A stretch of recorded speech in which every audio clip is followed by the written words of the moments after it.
Okay, on the unit review worksheet, we got a 10 kilogram mass, and we got these situations which follow directly Mr. Bean's wall ride and the animation on the FET program. So the first one is he's sitting at a stoplight, and there may be some small forces right and left. That's the force of the brakes on the left and the force of the engine slowly, slightly trying to make you go into the intersection. Those two small arrows in the middle should be equal as well. But the gravity is not 9.8. Gravity is actually 98 in this case because the mass is 10. So that's a common mistake that students make, is to make the force of gravity 9.8. It's not. It's 9.8 times the mass in kilograms, giving you your weight in newtons.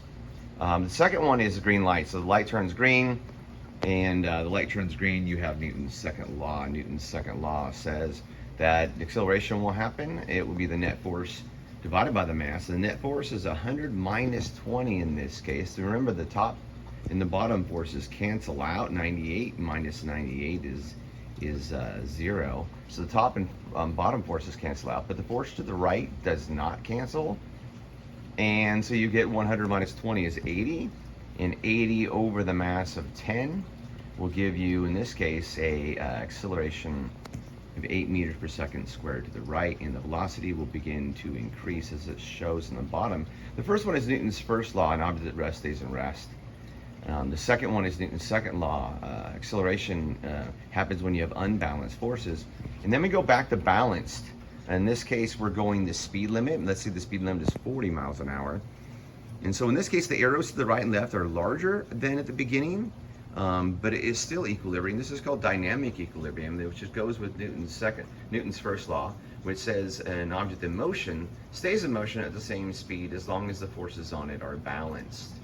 And so it is still moving to the right, the forces are balanced, but instead of like in Newton's first law at rest, static equilibrium, it's now Newton's first law in motion, which is dynamic equilibrium, which means it's moving at a constant velocity to the right, in this case 40 miles per hour. And then finally we get to the red light, and when the red light happens, you're going to let your foot off the gas entirely, which means I'm not going to have a force to the right. I'm just going to have the force of friction to the left, and that force of friction to the left is caused by your brakes. So you hit the brakes, and once again it's unbalanced, but this time it's unbalanced to the left, and so acceleration is going to be negative. And so in this case, I have a negative force divided by the mass, and if you look carefully, the velocity goes from a constant velocity in the previous section to a slower and slower velocity until it finally stops. And that is a test for Unit 2, and it goes along with the Unit review worksheet, and also with Mr. Bean's wall ride. So I hope you do great on the test.